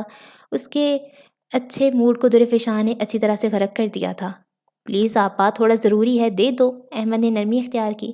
دورے اب کچھ کڑوا نہیں کہہ سکی۔ اس نے غصے سے تل ملا کے کال کاٹ دی۔ اس حرکت پہ احمد کے اعصاب تن گئے۔ یہ سمجھتی کیا خود کو؟ احمد غصے سے زیر لب بڑبڑایا۔ وہ دورے کو اوپر سے لگی اس لپٹی سنانے کا ارادہ کر کے اسے کال کرنے ہی لگا تھا کہ اسے دورے کا واٹس ایپ پہ میسج موصول ہوا۔ وہ تھم گیا۔ وہ اسے مناج کا نمبر دے چکی تھی۔ احمد مدھم سا مسکرایا اور بے اختیار ہنس دیا۔ اس کی آپا کبھی نہیں سدھر سکتی تھی، اس نے سوچا۔ احمد نے اب سیدھا مناج کو کال کی۔ کچھ ہی دیر میں مناج نے کال اٹھا لی۔ السلام علیکم مناج، میں احمد، دورے فشاں کا بھائی۔ مناج اپنے کمرے پہ بیڈ پہ بیٹھی تھی۔ وہ ایک دم سے چوکنا ہو گئی۔ جو نمبر دورے آپا سے ملا تھا، دراصل بہت ضروری بات کرنی تھی میں نے۔ احمد کا انداز مؤدب تھا۔ مناج نے سرد سے سر اس بات میں ہلایا۔ جی بولیے، میں کیسے مدد کر سکتی ہوں؟ مناج خوش دلی سے بولی۔ دورے اس کی لائف سیور تھی، وہ اس کے بھائی کے لیے کچھ بھی کرنے کو تیار تھی۔ اگر کوئی منی لانڈرنگ کرے تو کن صورتحال میں سے سزا نہیں ہوگی؟ احمد کا دماغ تیزی سے کام کرنے میں کوشش کر رہا تھا۔ وہ ہر زاویہ جاننا چاہتا تھا اور زاویہ کو سمجھ کے ایک پراپر پلان تیار کرنا چاہتا تھا۔ اگر کورٹ میں ثابت ہو جائے کہ اس نے منی لانڈرنگ نہیں کی یا اگر بلیک میلنگ انوالوڈ ہے تو بھی سزا سے بچا جا سکتا ہے۔ مناج نے سوچتے ہوئے جواب دیا، نہیں، صرف بلیک میلنگ نہیں کافی، کوئی اور ایسی ثبوت جس سے ایک بندہ منی لانڈرنگ کرے مگر اسے کچھ نہ ہو اور پولیس بھی اس کے ساتھ کچھ نہ کرے۔ احمد محتاط انداز میں ٹھیک ٹھیک الفاظ کا چناؤ کرتے ہوئے اپنا جملہ بول رہا تھا۔ مناج کو کچھ حد تک صورتحال سمجھ آ گئی۔ ہاں، ایک صورتحال میں بچا جا سکتا ہے کہ منی لانڈرنگ کرنے والا بندہ یعنی کیریئر فشنگ مہم کا حصہ ہو، وہ محض ایک والنٹیئر ہو، یعنی پولیس کی سپرویژن میں وہ یہ کام انجام دے۔ اس طرح سے منی لانڈرنگ اس کے لیے لیگل مانی جائے گی۔ احمد کے دماغ میں گھنٹی بجنے لگی۔ کیا آپ میرے لیے کچھ کر سکتی ہیں مناج؟ شاید مشکل ہو، شاید کسی پولیس والے کو خریدنا پڑے۔ آپ بہتر جانتی ہوں گی پولیس والوں کو کیسے منایا جاتا ہے، مگر میں چاہتا ہوں یہ ہو کیونکہ یہ ضروری ہے، کسی کی زندگی کا سوال ہے مناج۔ کیا آپ میری مدد کرنا چاہیں گی؟ احمد ٹھنڈے برفیلے لہجے میں بولا۔ دماغ میں منصوبہ تیار تھا۔ آپ فکر نہ کریں، میں کوئی نہ کوئی راستہ نکال لوں گی، بے جھجک ہو کے بتائیں۔ مناج سنجیدہ ہو کے بولی۔ احمد نے بھی اسے اپنا منصوبہ بتانا شروع کیا۔ اسلام آباد میں چھائی اس خوشگوار صبح میں ہم ایک پولیس اسٹیشن کا رخ کرتے ہیں۔ پولیس اسٹیشن کی وہ سیدھا عمارت پہ سورج کی کرنیں وار کر رہی تھیں، لیکن سورج کی کرنوں میں گرمی کی آمیزش کافی کم تھی۔ پولیس اسٹیشن کے اندر کسی واہیات سے گانے کی گونج تھی۔ پولیس انسپکٹر یونس اپنی سربراہی کرسی پہ بیٹھا تھا۔ ڈیسک کی دوسری طرف ایک بوڑھا مرد بیٹھا تھا جس سے وہ باتوں میں مگن تھا۔ کونے میں ہی یونس کے چیلے پولیس کے لباس میں ملبوس چہروں پہ معنی خیز مسکراہٹ سجائے بیٹھے تھے۔ وہ یونس کو گفتگو کرتے دیکھ رہے تھے۔ ایک کا نام کاشف تھا، ایک کا نام مراد۔ کیا لگتا ہے مراد، باس کتنے نکلوائیں گے؟ مجھے لگتا ہے 1000 سے زیادہ نہیں۔ کاشف نے مراد کے کان میں سرگوشی کی۔ میں بڑی بازی لگاتا ہوں آج، باس آج 5000 نکلوائیں گے۔ دونوں متجسس سے ہو کے کسی تماشائی کی طرح یونس کو بوڑھے مرد سے بات کرتے دیکھنے لگے۔ بھائی سیٹھ صاحب، آپ کے کام تو کتنے ٹیڑھے ہیں، اتنی آسانی سے تھوڑی ہوں گے۔ یونس نے مسکا لگانے والے انداز اختیار کیا۔ چہرے پہ میٹھی مسکراہٹ سجائی ہوئی تھی۔ وہ ایک خوش شکل مرد تھا جس کی عمر 30 کے قریب تھی۔ اس کی آنکھیں چاندنی کی رنگ کی تھیں اور رنگت صاف تھی۔ یہ تو تم لوگوں نے تماشا لگا دیا، ہر ہفتے آؤ، کام ہوتا نہیں، میری گاڑی اب تک پھنسی ہوئی ہے۔ سیٹھ نے برہمی سے کہا۔ یونس نے چہرے پہ مصنوعی سی اداسی طاری کی جیسے اسے سیٹھ کی بات سن کے دلی افسوس ہوا ہو۔ آپ تو ناراض ہو گئے سیٹھ صاحب۔ یونس کا انداز ایسا تھا جیسے اس کا دل بری طرح سے ٹوٹ گیا ہو۔ اب آپ دیکھیے سیٹھ، کتنا ٹیڑھا معاملہ ہے، اب تھوڑا بہت ادھر ادھر ہاتھ تو مارنا ہوگا نا۔ سیٹھ نے اپنا ہاتھ مٹھی میں بند کر لیے۔ وہ جیسے بہت کچھ بولتے بولتے رہ گیا۔ اس نے اپنا بٹوا نکالا۔ یونس، مراد اور کاشف تینوں کی آنکھوں میں چمک در آئی۔ 1000، کاشف نے سیٹھ کے بٹوے میں ڈالتے ہاتھ کو دیکھ کے تبصرہ کیا۔ دیکھنا 5000 دے گا، مراد نے سرگوشی کی، اور سیٹھ نے اپنے بٹوے میں سے 5000 کا نیا نوٹ نکالا۔ سب کے چہرے پہ خوشمکی مسکراہٹ بکھری۔ یہ آخری بار ہے، اکڑ سے انداز میں کہتے سیٹھ کھڑا ہو گیا، وہاں سے چلا گیا۔ جاتے جاتے پولیس والوں کو اور پولیس پاکستان کے نظام کو لعن طعن سے نوازنا نہیں بھولا۔ یونس نے 5000 کا بے شکن نوٹ لہرایا اور نظر مراد اور کاشف پہ ڈالی۔ آنکھوں میں جتاتا تاثر تھا جیسے وہ کہنا چاہ رہا ہو کہ دیکھا میرا کمال، 25% تمہارا اور 50 میرا۔ یونس نے کہہ کے لاپرواہی سے نوٹ مراد کو تھما دیا۔ وہ ٹیبل پہ ٹانگی لمبی کر کے ہاتھ پھیلا کر بیٹھ گیا۔ وہ آنکھیں بند کر کے کچھ دیر کے لیے جھپی لینا چاہ رہا تھا، اور تب ہی موبائل بجا۔ یونس نے نظر اٹھا کے موبائل کو دیکھا۔ Madam attorney calling. یونس چونک کر سیدھا ہو گیا اور چہرے پہ سنجیدگی طاری کی۔ بند کر، اس نے زور دے کر کہا، مگر کچھ بند نہیں ہوا۔ ابھی بند کرو یہ گانا، اس نے اب اور زور دیتے ہوئے کہا تو مراد نے بکھلا کے گانا بند کر دیا۔ لو آ گئی مس مناج کی کال۔ اب ایک اچھے خاصے مرد کو عورت کے پیچھے تباہ و برباد ہوتے دیکھنا۔ مراد نے مزے لینے والے انداز میں کاشف کے کان میں سرگوشی کی۔ جی میڈم، یونس کا لہجہ اور ساتھ ساتھ ہر انداز بالکل بدل گیا تھا۔ وہ بالکل میٹھے سے لہجے میں بات کرتا تھا۔ یہ میٹھا لہجہ سیٹھ والے سے بالکل مختلف تھا کیونکہ یہ مصنوعی نہ تھا۔ یونس، کیا ہم مل سکتے ہیں؟ میں نے کچھ ضروری باتیں کرنی ہیں، آپ کی پولیس اسٹیشن کے پاس جو ریسٹورانٹ ہے وہیں پر۔ مناز اپنے مشینی انداز میں کہا۔ یونس کی مسکراہٹ گہری ہوئی، آنکھوں میں ایسا تاثر تھا جیسے وہ کوئی خوبصورت خواب دیکھ رہا ہو۔ وہ شرمسار سانس دیا، گال سرخ ہونے لگے۔ جی میڈم، ابھی پہنچ رہا ہوں۔ اور کال کٹ گئی۔ یونس نے اپنے موبائل کا فرنٹ کیمرہ کھولا اور بال درست کیے، گریبان درست کیا۔ اس کا حلیہ اب لاپرواہ سا نہیں تھا۔ وہ اٹھ کے جانے لگا۔ ارے باس، وہ منہ تک نہیں لگاتی اور آپ ان کے حکم پہ منہ اٹھا کے جا رہے ہیں، مراد نے پیچھے سے مزے لینے والے انداز میں کہا۔ یونس نے اس کو مسکرا کے دیکھا۔ اس کے دماغ میں ایک تگڑا جواب تیار تھا۔ آج سمجھ آیا کہ اتنی عمر کے باوجود تمہیں کوئی ملا کیوں نہیں۔ یہ حملہ مراد پہ بہت ذاتی تھا۔ ایک بات یاد رکھو، شریف آدمی ہی کامیاب زن مرید ہوتا ہے۔ وہ سادگی سے کہتے ہوئے رخصت ہو گیا۔ ملی تو ویسے آپ کو بھی کوئی نہیں۔ یونس کے جاتے ہی مراد برہمی سے زیر لب بڑبڑایا۔ کاشف اس کے اوپر زور سے ہنس دیا۔ میں چاہتی ہوں آپ ایک FIR کاٹیں، مہر بنت عبداللہ سلطان کے نام سے۔ اپنے ڈیٹا میں ایسے دکھائیے گا جیسے وہ کئی ماہ پرانی ہو۔ مناج اور یونس اس ریسٹوران میں بیٹھے تھے۔ یونس نے ایسی شکل بنائی تھی جیسے اس سے زیادہ شریف اس دنیا میں کوئی نہیں تھا۔ ہو جائے گا میڈم، اور کچھ؟ یونس نے مناج کو دیکھتے ہوئے کہا۔ آنکھوں میں خواب والا سا تاثر تھا۔ اور یہ کہ مہر بنت عبداللہ سلطان اس وقت منی لانڈرنگ مافیا کو ایکسپوز کرنے کے لیے فشنگ مہم کا حصہ ہیں۔ آپ نے اس چیز کو وہ راز رکھا کیونکہ آپ نہیں چاہتے تھے کہ بڑی اتھارٹیز جو کہ اس مافیا کے ساتھ ہیں وہ اس فشنگ مہم کو ہونے سے روکیں۔ اور یونس ایک دم چونک گیا۔ یہ فشنگ مہم کہاں سے آ گئی تھی؟ میں سمجھا نہیں، یونس نے کہا۔ مناج کے تاثرات تن گئے۔ اس نے اپنے لب بھینچ کر برہمی سے سانس خارج کی۔ اس لیے سادہ سودہ ہاں جی کہنے سے بہتر تھا کہ آپ غور سے میری بات سن لیا کریں۔ مناج کا لہجہ سخت تھا۔ یونس کے چہرے پہ شرمندگی سی آ گئی۔ اب آپ بتائیے، میں سن رہا ہوں۔ یونس اب سیدھا ہو کے بیٹھا۔ مناج نے اسے سب بتایا جو احمد نے اسے بتایا تھا۔ اوہ، مشکل ہے مگر میں کر لوں گا۔ ایک دفعہ میں سب دہرا رہا ہوں۔ مہر بنت عبداللہ سلطان نے کمپلین کی، ہم نے ان کا ساتھ دیا اور فشنگ مہم تیار کی۔ ہم نے کیمراز پرووائڈ کیے تاکہ ان چوروں کے چہروں کو دیکھ سکیں، اور مہر بنت عبداللہ سلطان نے یہ سب پولیس کے سپرویژن میں کیا، اور اس کے لیے ہم نے دبئی پولیس سے بھی مدد لی، درست؟ یونس نے دماغ میں تمام نکات جمع کرتے کہا۔ مناج نے پرسکون آہ خارج کی۔ بالکل، اور ہاں، کسی کو نہ پتہ چلے۔ ٹھیک وقت آنے پر ہم اسے استعمال کریں گے، ٹھیک ہے نا یونس؟ مجھے اس معاملے پہ صرف آپ پہ بھروسہ تھا۔ آپ میرے کام آئیں، میں آپ کے کام آؤں گی۔ مناج کے چہرے پہ تو کلفانہ مسکراہٹ تھی۔ یونس جیسے اس کے انداز پہ پگھلنے لگا۔ اس کا یہی اکھڑ سا انداز اس کی کمزوری تھا۔ جیسا آپ کہیں، یونس نے مسکا لگانے والے انداز میں کہا۔ گاڑی میں بیٹھی مہر چہرے پہ خوشگواری حیرانی لیے سب سن رہی تھی۔ تو اب تک اپنے دشمنوں کے خلاف ثبوت جمع کری تھی اور اسے خود بھی علم نہ تھا۔ مہر تو اندھیروں میں کبھی جکڑی ہی نہ تھی۔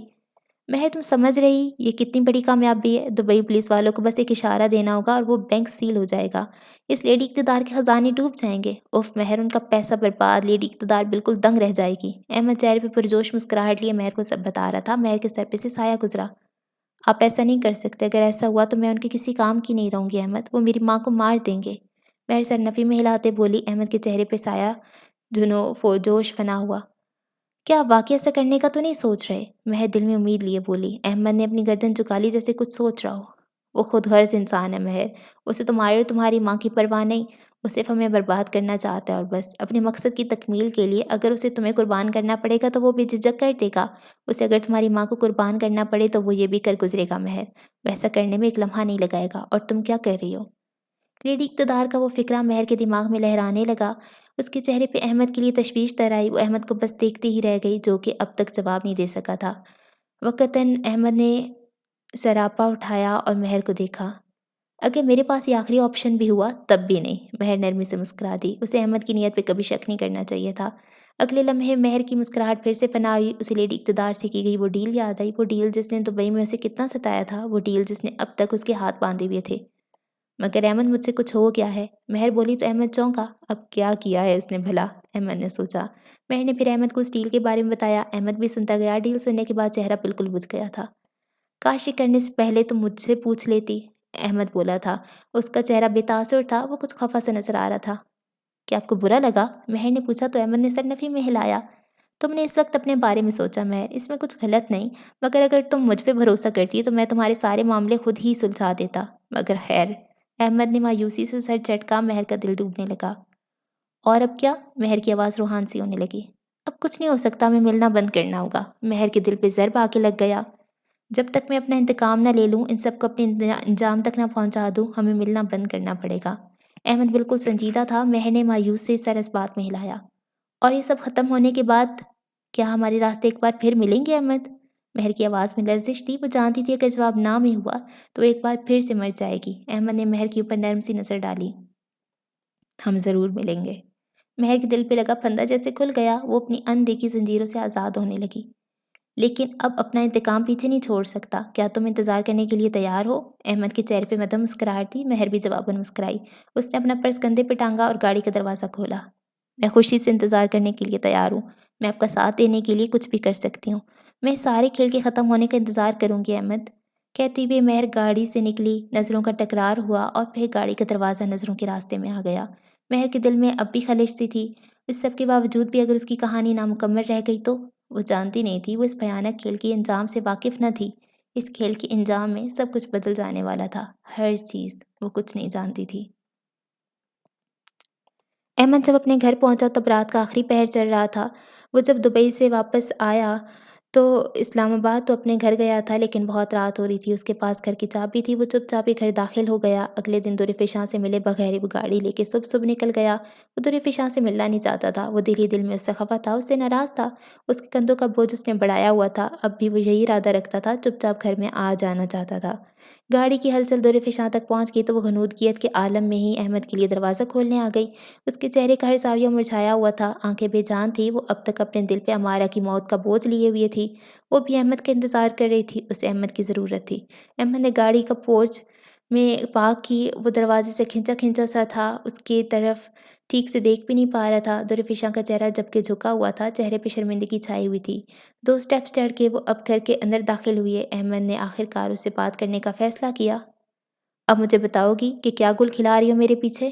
دورے کے اپنے کمرے کی طرف بڑھتے قدم زنجیر ہوئی۔ اس نے مڑ کے احمد کو دیکھا۔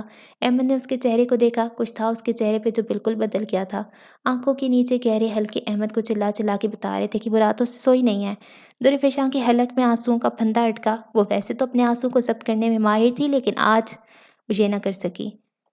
تم نے جینا عذاب کر رکھا ہے آپا، تم کیا کرتی پھر رہی ہو؟ کیوں ایسی حرکتیں کرتی ہو؟ احمد کی آنکھوں میں غصہ بھرا تھا۔ وہ ایک اور بھی جذبہ تھا جسے وہ چھپانے کی کوشش کر رہا تھا، اور وہ جذبہ خوف کا تھا، دورفشاں کو کھو جانے کا خوف۔ اس دنیا میں وہ دونوں ہی ایک دوسرے کا سہارا تھے، اور وہ جیسی بھی تھی تو اس کی اپنی بہن۔ وہ ایک مشکل کھیل کھیل رہا تھا اور اس کا اثر وہ دورے پہ نہیں پڑنے دے سکتا تھا۔ اسے بے اختیار زینت کی یاد آئی۔ وہ بھی یہی مشکل کھیل کا حصہ بن کے مار دی گئی تھی۔ وہ ایک بار پھر سے اکیلا نہیں رہ جانا چاہتا تھا۔ وہ ایک اور انسان یوں جاتے نہیں دیکھ سکتا تھا۔ دورے کا دل بالکل بھاری ہونے لگا۔ آنسو آنکھ کی سم سے بہنے کی ضد کر رہے تھے۔ اس سے بھی اپنا دل قابو نہ ہو سکا اور وہ رونے لگی۔ وہ تیزی سے احمد کی طرف بڑھی، اس کے سینے پہ سر رکھ کے پھوٹ پھوٹ کے رونے لگی۔ اپنے اندر کی طوفان کو وہ اپنے بھائی کے علاوہ کسی کے سامنے نہیں نکال سکتی تھی۔ آنکھوں سے آنسو بہہ بہہ کے احمد کی شرٹ کو بھگوتے گئے۔ احمد اس لمحے بالکل ٹھنڈا پڑ گیا۔ وہ سب پوری طرح سے اتر گیا، ہر شکوہ دور ہو گیا۔ اس نے نظر اٹھا کے دورے کو دیکھا جو کہ تکلیف سے بلک کے رو رہی تھی۔ دل کو کچھ ہوا تھا؟ میں برباد ہو گئی احمد، میری وجہ سے کسی کی جان چلی گئی، میں اپنے آپ سے آنکھیں نہیں ملا پا رہی ہوں، دورے نے بلکتے ہوئے کہا۔ احمد الجھا۔ کیا کہنا چاہ رہی ہو؟ دورفشاں نے اپنا سر اٹھایا۔ اس نے اپنے آنسو پوچھے۔ وہ احمد کے ساتھ لاؤنج کے صوفے پہ بیٹھی اسے سب کچھ بتانے لگی، شروع سے ہرر کے بارے میں، لیڈی اقتدار سے اپنی 2 ملاقاتوں کے بارے میں، اور پھر اس قتل کے بارے میں۔ احمد بس اپنا سر پکڑتے رہ گیا۔ یہ دورفشاں کیا کیا کر بیٹھی تھی یہاں؟ وہ اسے جن لوگوں سے تحفظ دینے کی کوشش کر رہا تھا، وہ انہی کے ساتھ چھپن چھپائی کھیل رہی تھی۔ دورے نے احمد کو ہلا کے رکھ دیا تھا۔ وہ دم بخود سا ہو کے بس اسے دیکھتا رہ گیا۔ وہ سا ایک بار پھر سے لوٹ آیا تھا۔ تمہارے دماغ خراب ہو چکا ہے آپا، تم پاگل کھانے چلی ہو، احمد نے غصے میں کہا۔ دورے بس روتے گئی۔ خیر جہاں تک اس قتل کی بات ہے، احمد نے اپنے آپ کو ٹھنڈا کیا، وہ تمہاری وجہ سے ہی ہوا ہے، اس لیے تم اب ان لوگوں کے ساتھ کوئی کھیل نہیں کھیلو گی، چپ چاپ اپنی سائیکالوجی پہ دھیان دو۔ اسے دورے کو ان سب روکنے کے لیے یہی بہتر طریقہ ملا۔ اسے یہی ایک ترکیب سمجھ آئی کہ شرافت سے دورفشاں اپنے آپ کو قاتل سمجھتے رہے اور احمد آرام سے اپنا حساب برابر کر لے گا۔ میں گھر نہیں بیٹھ سکتی احمد، میں ان لوگوں کو اب نہیں چھوڑ سکتی ہوں، دورفشاں نے سر نام میں ہلاتے کہا۔ احمد کے ماتھے پہ بل پڑے۔ کیوں کر رہی ہو ایسی حرکتیں آپا؟ احمد کی آواز میں بے بسی تھی۔ کیونکہ احمد، دوری کی آنکھ سے کو موٹا سانس نکلا۔ میں ان سب سے فیروز بھائی کی موت کا حساب لینا چاہتی ہوں۔ احمد کے سر میں سیٹیاں بجنے لگیں۔ درفشاں جانتی تھی، اسے جیسے اپنے کانوں پہ یقین نہ ہوا۔ میں بھی ان سب کو مرتا دیکھنا چاہتی ہوں، میں بھی ان سب کو برباد ہوتا دیکھنا چاہتی ہوں احمد، یہ وہی لوگ ہیں جو بھائی کے مجرم ہیں۔ میں یہ سب جاننے کے بعد آرام سے نہیں بیٹھ سکتی۔ وہ آنکھوں میں تپش لیے بولی۔ احمد شش تھا اسے دیکھتا رہا۔ اور تم بھی مجھے نہیں روک سکتے۔ درفشاں کا انداز اٹل سا تھا۔ وہ کھڑے ہو کے اپنے کمرے میں جانے لگی۔ احمد کا چہرہ بے تاثر ہو گیا، اس کی گردن بے اختیار جھک گئی، اس کے اندر اچانک سے ٹھہراؤ سا آ گیا۔ رکو، احمد نے کہا تو دورے الجھ کے پیچھے مڑی۔ احمد کے اندر اسے کچھ بدلا ہوا نظر آیا۔ میرے ساتھ چلو، میں تمہیں کچھ دکھانا چاہتا ہوں۔ احمد کہہ کے کھڑا ہوا، گھر سے باہر نکل گیا۔ درفشاں بس ناسمجھی سے اسے دیکھتی رہ گئی۔ اس نے گاڑی گھر سے باہر نکالی۔ درفشاں بھی احمد کے ساتھ گاڑی میں بیٹھ گئی۔ ہم کہاں جا رہے ہیں احمد؟ درفشاں کو تجسس ہوا۔ قبرستان۔ آواز بے تاثر تھی اور وجود ویران۔ درفشاں کے رونگٹے کھڑے ہونے لگے، وہ سیدھی ہو کے بیٹھ گئی۔ اس سے آگے اسے کچھ بھی پوچھا نہ گیا، وہ جیسے سب کچھ جان چکی تھی۔ احمد گاڑی چلاتے ہوئے مارگلا کی پہاڑیوں تک پہنچا۔ وہاں تو کوئی قبرستان نہیں تھا، دورے نے سوچا۔ احمد نے گاڑی سے اتر کے فلیش لائٹس نکالیں اور دورے کے ساتھ پہاڑی پہ بنے راستہ کو پھلانگنے لگا۔ انہوں نے کالے آسمان تلے پہاڑی کی اس ناہموار سطح پر چلنا شروع کیا۔ ٹھنڈی ٹھنڈی سی نم ہوائیں ان دونوں کے وجود سے ٹکراتی جو کہ ہڈیوں تک ٹھنڈا اتار رہی تھیں۔ جنگلی جانوروں کی عجیب و غریب آوازیں ماحول میں پھیلی وحشت میں اضافہ کر رہی تھیں۔ ہوا کے جھونکوں کی درخت سے ٹکرار تھی تو پتوں کی لہرانے کی آواز سارے احاطے میں گونجتی۔ دل بالکل حلق میں آ گیا تھا، ماحول میں کچھ پر اسرار سا تھا۔ درفشاں حواس باختہ سے عالم میں بس احمد کے پیچھے چلتی گئی۔ بالآخر منزل آ گئی تھی، وہی خالی میدان جس میں نہ ہونے کے برابر سبزہ تھی اور 4 درخت، درختوں کے بیچوں بیچ فیروز کی وہ تنہا قبر۔ درفشاں پھٹی ہوئی آنکھ لیے اس قبرستان کو دیکھتی گئی۔ یہ قبر کس کی تھی؟ اس کے دل میں سوال دھرایا۔ فیروز بھائی۔ احمد قبر سے کافی دور ایک درخت کے سرہانے کھڑے ہو کے بولا، آواز اب بھی بے تاثر تھی۔ اس لمحے درفشاں کو اپنے پیروں کے نیچے سے زمین سرکتی محسوس ہوئی۔ اس کی سانسیں بے ترتیب ہونے لگیں، اس کے وجود پہ کانٹے چبھنے لگے۔ وہ اس قبر تک سست روی سے قدم بڑھانے لگی، ہر ایک قدم اسے اس قبر سے قریب تر قریب کرتا گیا اور آخرکار وہ اس قبر تک پہنچ گئی۔ میں نے کوشش کی کسی طرح سے بتا دوں، اور میں جانتا ہوں کہ مجھے بہت پہلے ہی بتا دینا چاہیے تھا، اور یہ میری غلطی ہے، مجھے معاف کر دو۔ درے اس قبر کے سرہانے بیٹھ کے اس قبر کو دیکھنے لگی۔ اس نے آنکھیں بند کر لیں، ایک آنسو آنکھ سے نکلا اور گال پہ دستک دیتے ہوئے بنجر زمیں کا مہمان بنا۔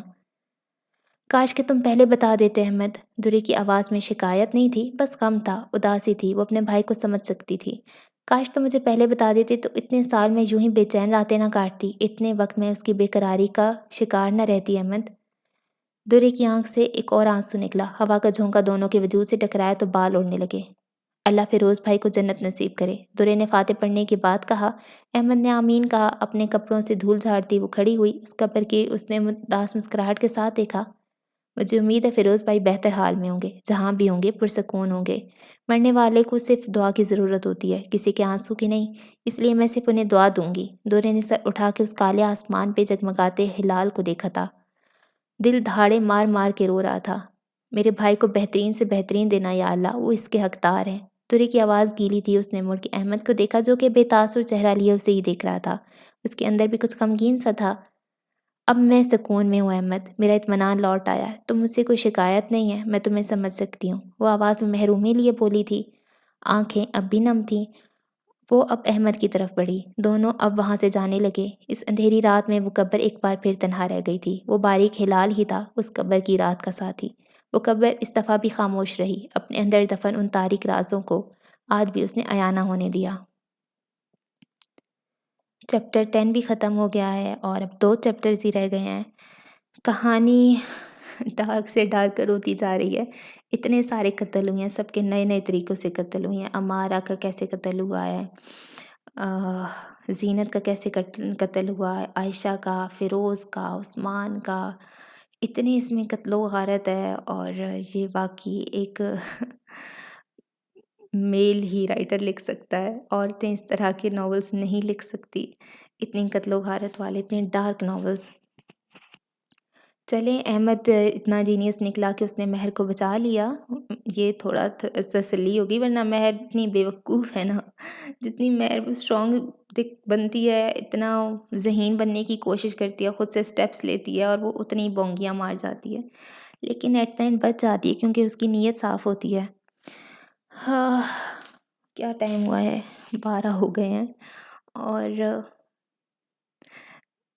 فیروز مر گیا ہے۔